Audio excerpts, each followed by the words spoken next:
Hej! Visste du att vi på EFN ger dig ekonominyheter, analyser och perspektiv hela dagen? Inte bara här i podden. På vår sajt och i EFN-appen hittar du allt det senaste om ekonomi, börs, näringsliv och vetenskap. Plus fördjupningar, poddar och tv-program. All vår journalistik är gratis. Inga annonser, ingen betalvägg. Ladda ner EFN-appen idag. Mer att lyssna på, mer att läsa. Hos EFN.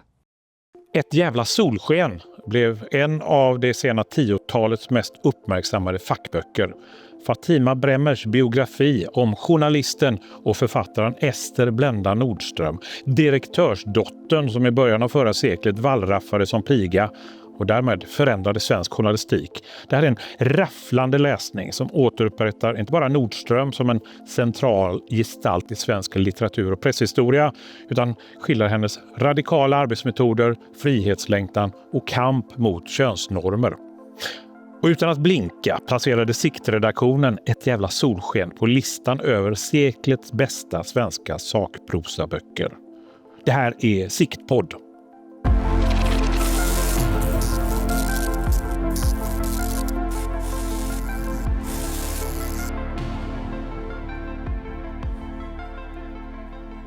Välkommen Fatima Bremmer. Tack så mycket.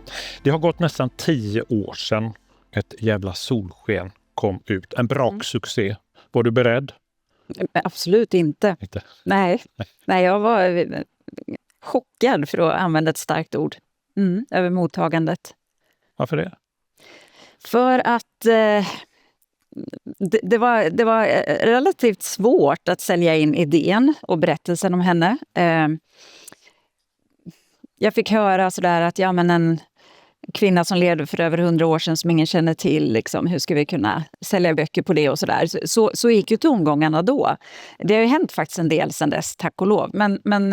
Så jag fick stå på mig ganska mycket och liksom nästan tjata in storyn och bara säga att det här är bra, det här ska vi göra. Och men jag fick också, det fanns inga förväntningar på försäljning överhuvudtaget. Utan det var väl ett par tusen extra, hade man varit jättenöjd liksom, och sa att det är helt okej, vi tycker den är viktig nu, vi kör på det här liksom. Så att nej, det var det jag gick ut med liksom i. Och sen?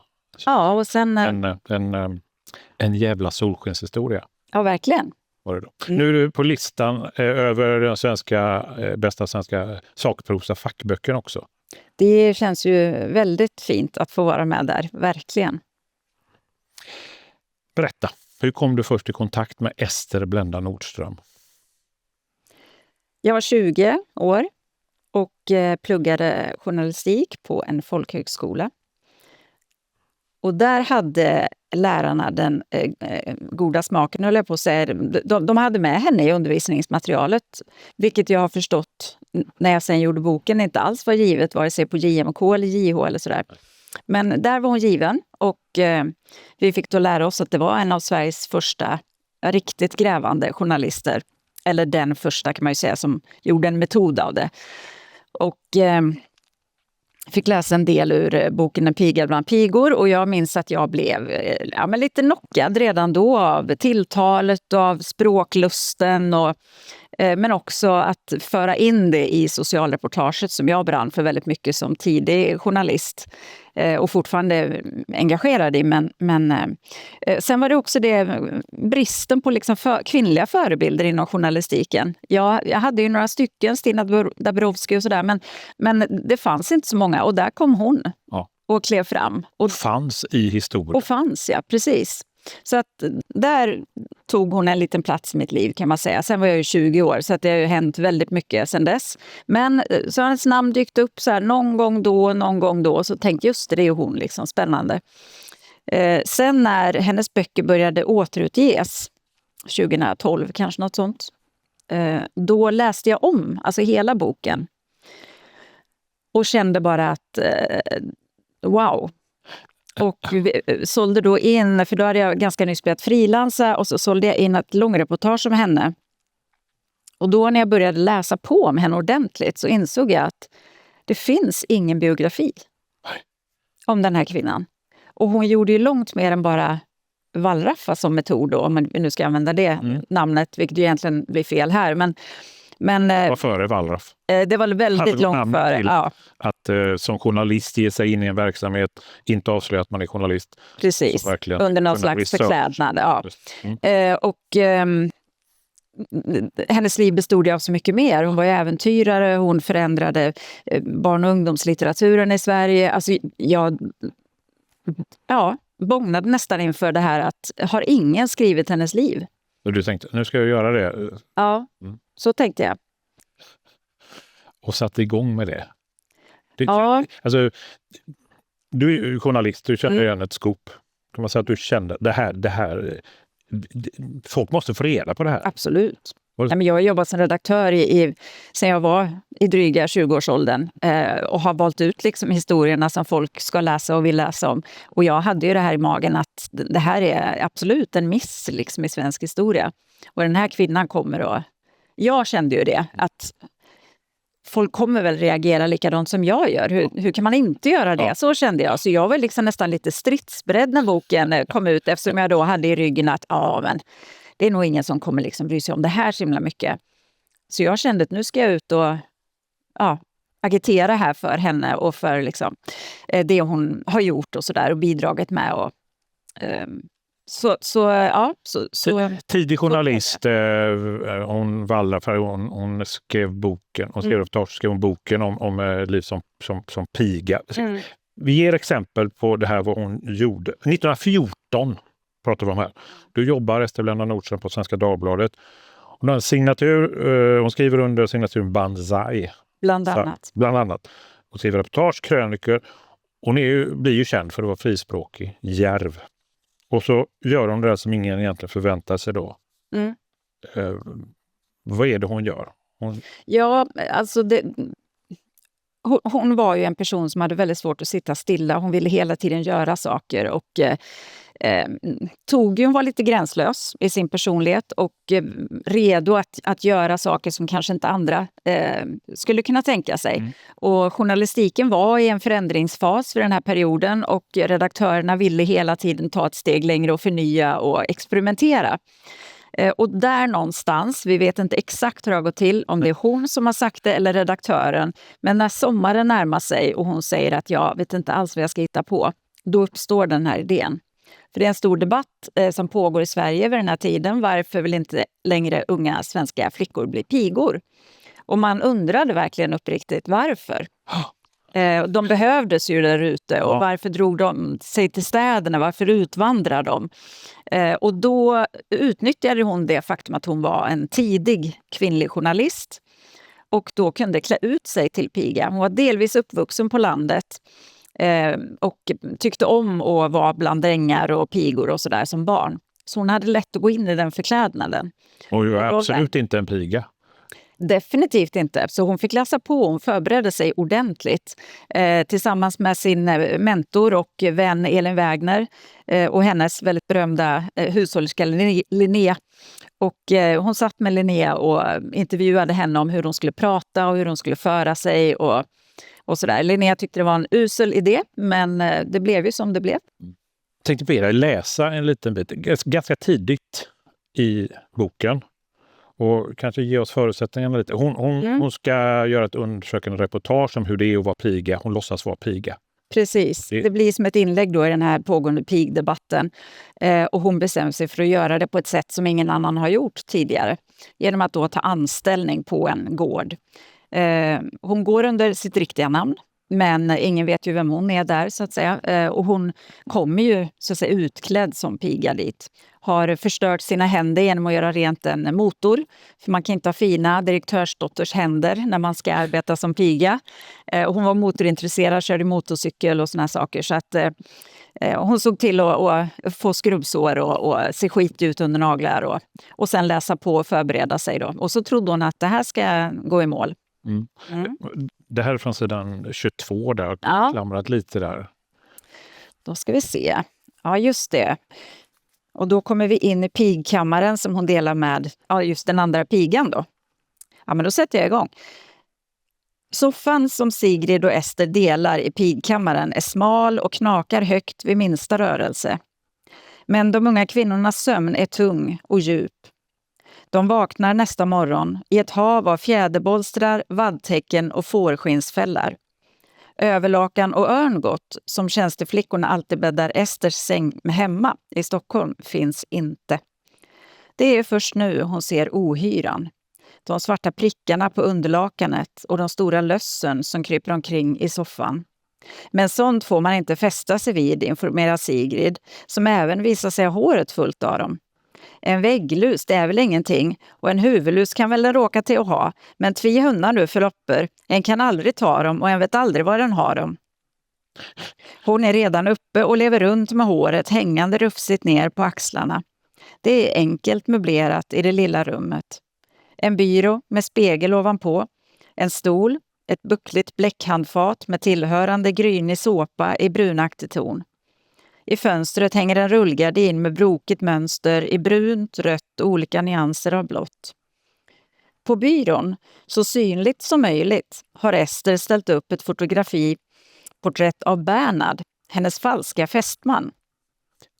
Mannen på fotografiet är egentligen en gammal barndomsvän som satts i en praktfull ram för att ge intryck av ömma känslor. Det fräcka greppet fyller snabbt sin funktion. Sigrid är djupt imponerad. Ester tittar på sina händer. Knappt 30 timmar har gått sedan hon oroligt granskade dem på tåget.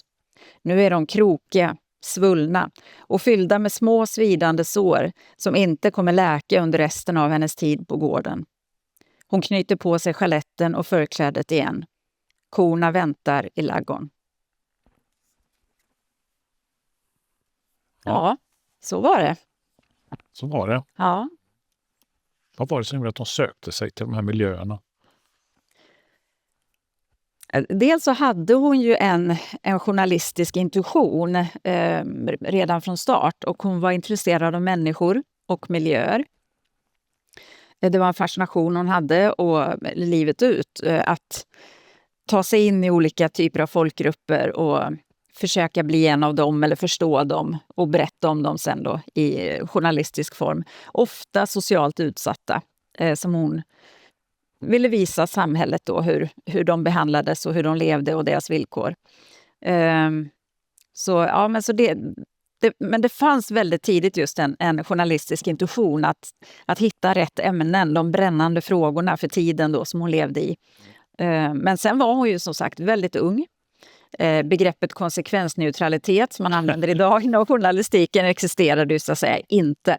Och redaktörerna var ju sugna på sensationen och på att bli omtalade och liksom, för det var en stor sensation. De hade till och med en liten förklarande ruta in till första reportaget att det här är gjort av en reporter som faktiskt är kvinna, för bara det var ju hisnande. Wow. Ja. Wow.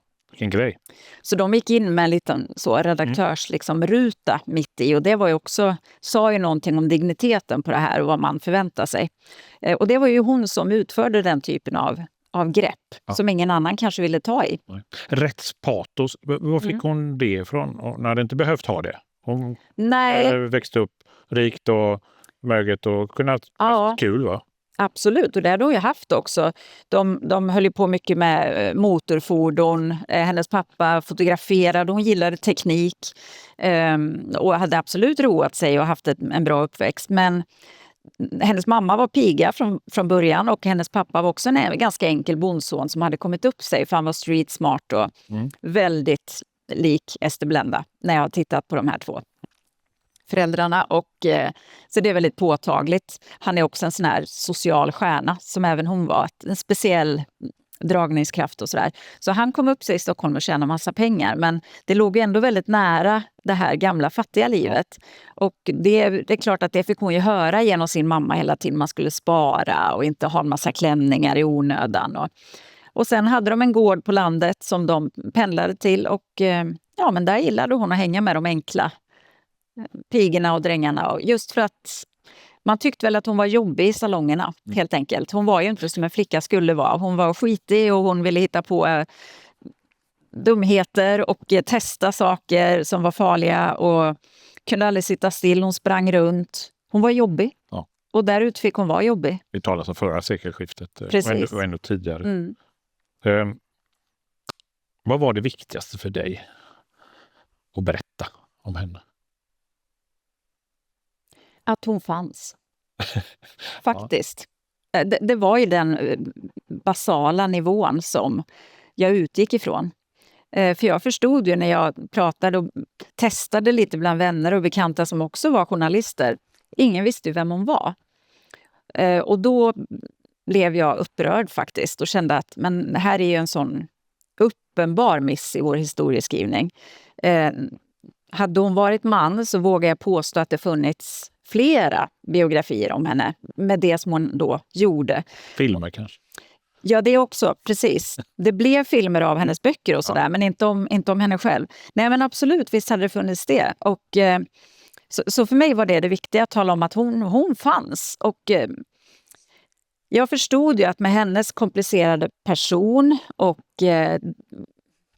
hur hon utmanade normer och könsroller och så fanns det ju här en förebild att ta fram till människor idag.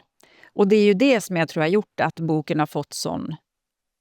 Alltså att mottagandet var så oväntat stort och att människor hörde av sig till mig och var så berörda. I början, jag fick brev hem i brevlådan varje dag och meddelanden på telefonen och långa messengermeddelanden. Och folk delar liksom sina livsberättelser. Män som flera gånger skrev att de för första gången hade gråtit när de läste en bok. Och, hur känns det när folk hör av sig? Ja, men jättefint. Verkligen.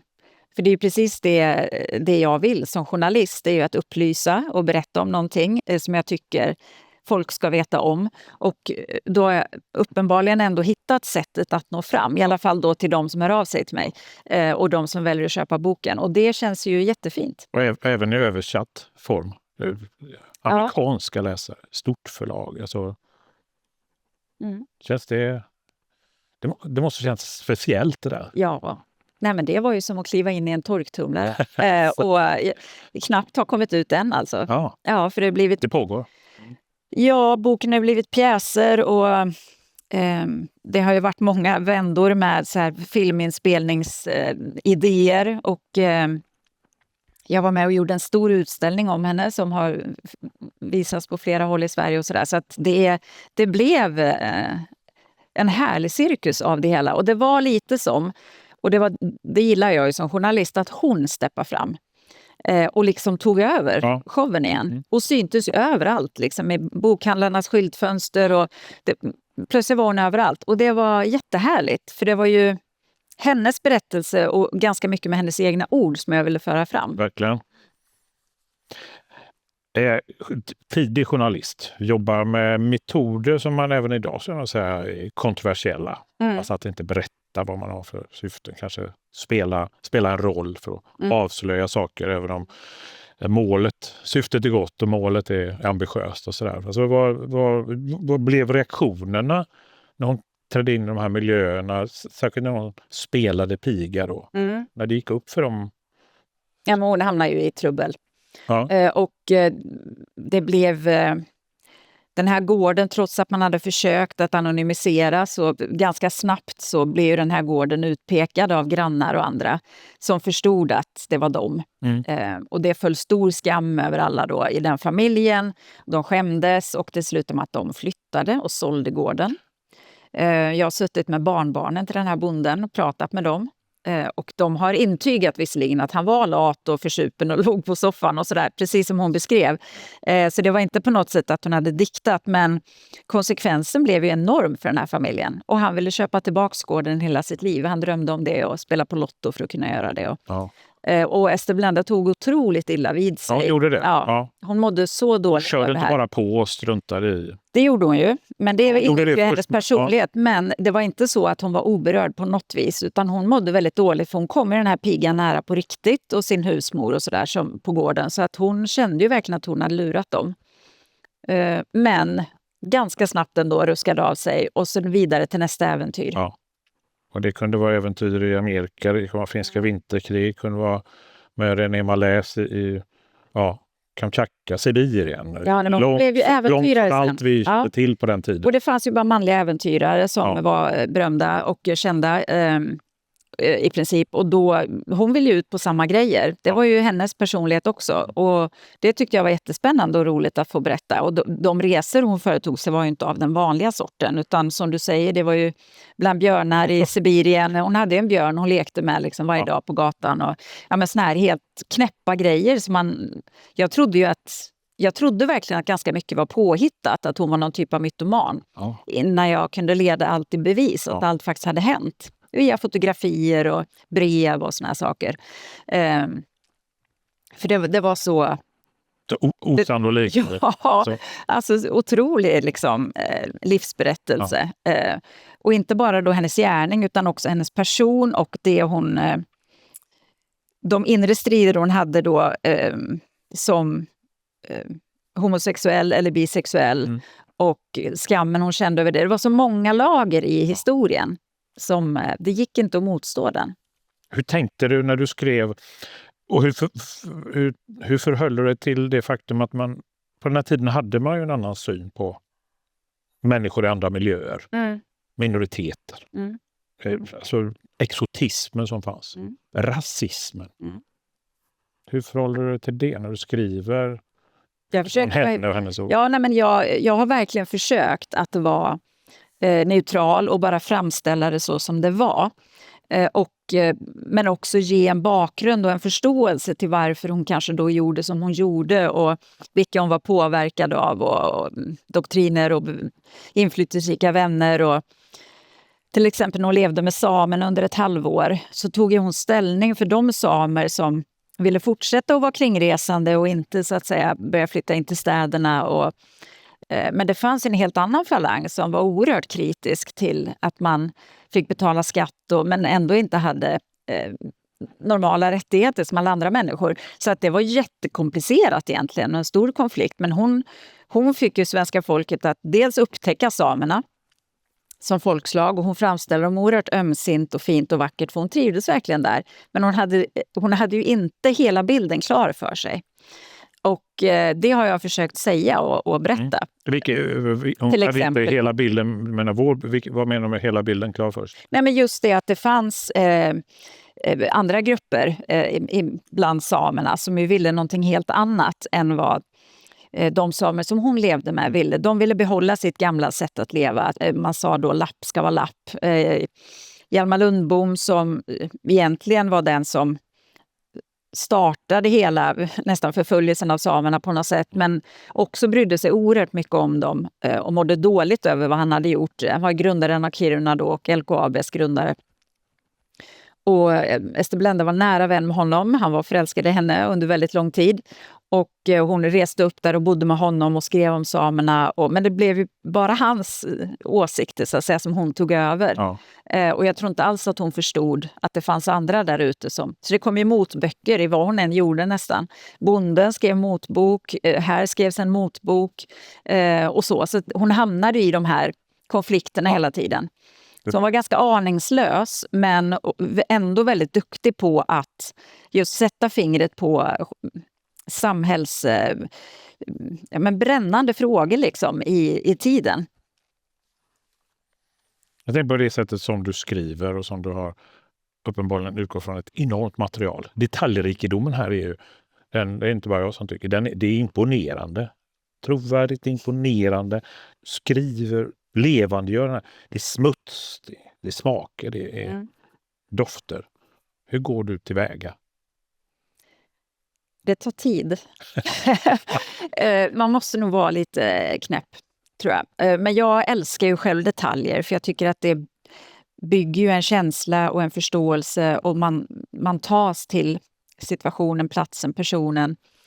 Och för mig är det sättet att nå läsare, att kunna då beröra, att verkligen vara där.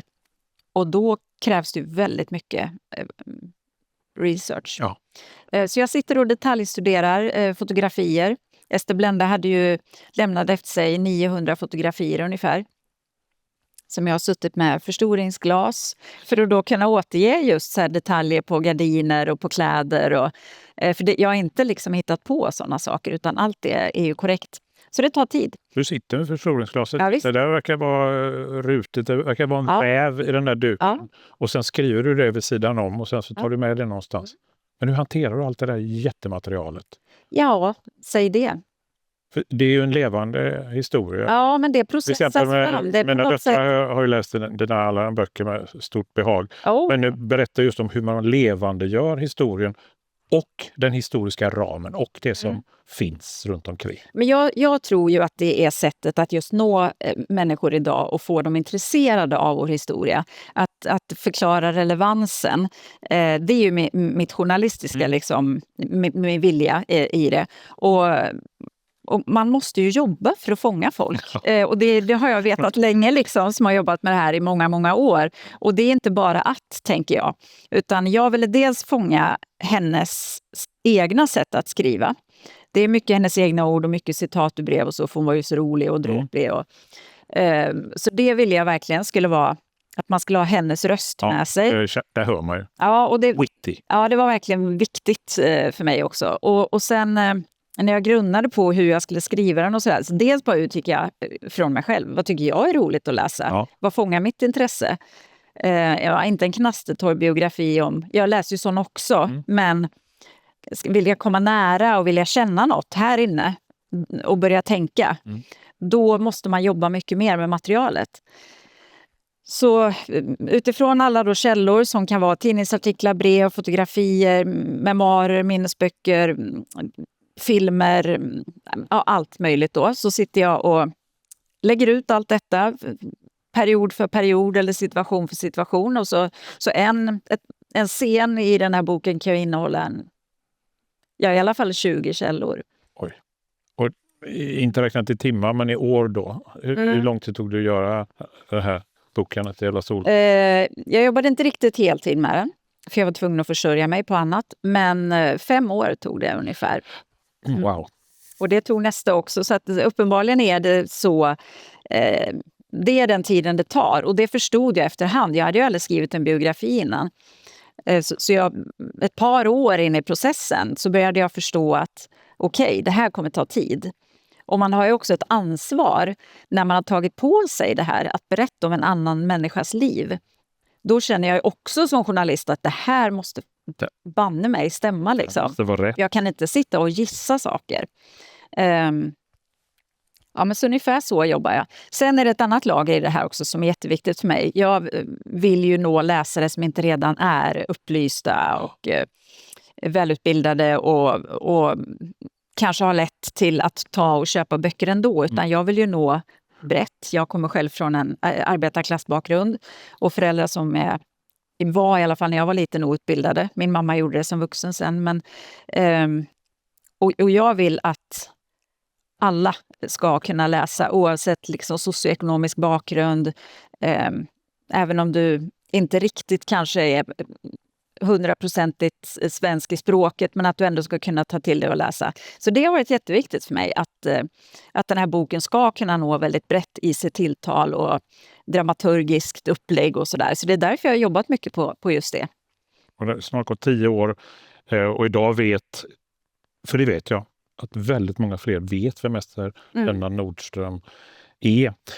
Efter all läsning, allt arbete, alla tankar, alla slutsatser, känns det som att du känner Ester Lennna Nordström? Ja. Ni. Ja, men jag levde ju med henne i huvudet i 5 år. Så det, och hon är ju fortfarande, jag menar, hon var ju med i nästa bok också, men i en annan kontext. Men så... Det är ju så det funkar också, har jag förstått. Ska man ta sig rätten att skriva om en annan människa, då måste man ju tränga in så djupt det går. Och efter ett par år ungefär, då hittade jag ju via en släkting en kartong med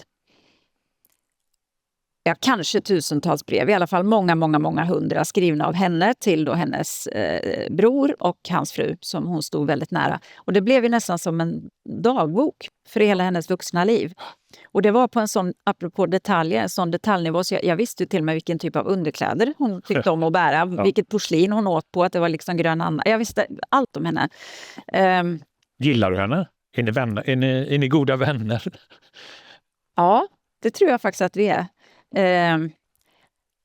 Det finns vissa likheter utan att jag ska jämföra med hennes storhet. Vilka? Men jag har faktiskt också wallraffat i burka för att ta reda på hur man blev bemött i Sverige i olika situationer i burka. Det var en pågående debatt om flickor som vill ha burka i skolan. Jag tycker väldigt mycket om att åka motorcykel. Men jag har bara suttit bak på. Men jag har gjort det ganska mycket på så här semestrar och så med kompisar som har haft motorcykel. Och hon var ju väldigt förtjust i det. Och, det är kul. Ja, så det finns ju vissa likheter. Vi drogs båda in i journalistiken väldigt tidigt. Jag var 14 och blev också så här, var förälskad i redaktionsmiljön. Och förstod att det här är liksom min hemmaplan. Och så var det för henne också. Så det finns liksom vissa likheter. Sen var hon ju komplex och komplicerad och ibland sjukt jobbig. Har man ju förstått. Alltså, så att vi hade nog kommit ihop oss en del. Men liksom blivit vänner igen. Så tror jag att det hade sett ut. Och den här fascinationen som ni verkar dela kring människor. Ja, men det är sant faktiskt. Beskriva människor. Ja, att försöka tränga in och verkligen återge. Nej, men det stämmer. Vad hade hon tyckt om? Ja, men det är ju det också. Det var faktiskt också ett lager i det där när jag satt och funderade på hur jag skulle berätta historien. Och jag kände ju så här att om jag gör en tråkig bok, för jag var ju lite så här, hur skriver man en biografi? Gud, det måste ju vara superseriöst och liksom sådär torrt och fint och akademiskt och allt möjligt. Men jag är ju inte akademiker så att det behövde jag i och för sig inte ha med in i bilden. Men så tänkte jag, hade en sån bild. Men så tänkte jag så här, hon kommer vända sig i sin grav om jag skriver första biografin om henne på det sättet. Det går inte. Så skrev ju inte hon själv. Så då försökte jag liksom fånga hennes sätt att berätta också. Och det känns som du har gjort det. Mycket läsvärt. Tack för det. Fortsätter fascinera läsare, historiskt dokument och om pionjären Ester Blenda Nordström. Fatima, tusen tack för att du kom till Siktpodd. Tack själv. Jättekul att vara här. Prata om din bok. Och ni som inte har läst den för tusan. Och det finns också andra avsnitt av Siktpodd. Det finns där ni hittar den här podden.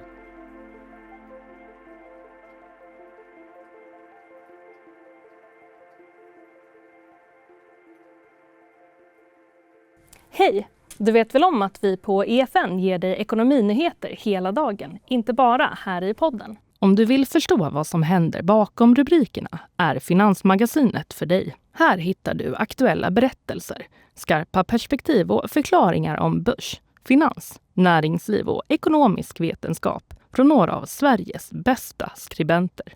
Just nu får du Finansmagasinet i 3 månader för 19 kronor i månaden. Prenumerera nu. Det här var en produktion från EFN. Ansvarig utgivare Anders Hägerstrand.